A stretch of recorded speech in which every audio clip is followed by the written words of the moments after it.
If you feel like you're butchering haircuts, then keep watching. This tutorial will help you.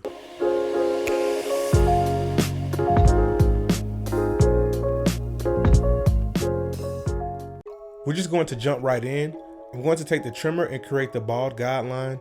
However, be careful not to go up too high. The top of the ear is usually a good stopping point. Next, fully open the lever on the clipper and go up almost an inch. For those of you that are new to this channel, if you memorize this technique, it will work on any hair texture. So I'm going to fully close the lever, and you'll notice that I gradually open it as I begin to blend up. And I'm slightly opening it each time.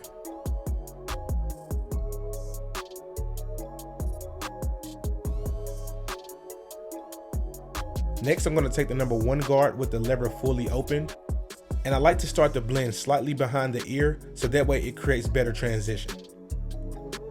So the steps with this guard are lever open, going up about an inch. Now I'm closing it, going at the bottom. And then I'm going to open the lever about halfway to blend in between that 1 open and 1 closed.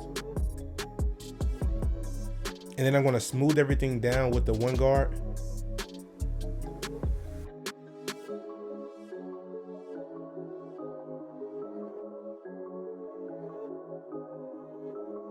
Here I have the half guard with the lever halfway open, going up under that 1 guard closed. Now I fully close it and go up under that. And notice how I'm using the corner of the blade. And here I'm doing detail work with no guard on and the lever is fully open.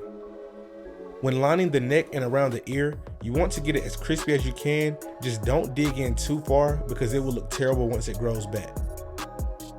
Just follow the natural arch of the ear.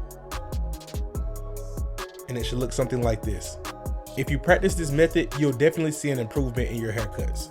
And for those of you that have already been following this channel, comment below if this technique helps.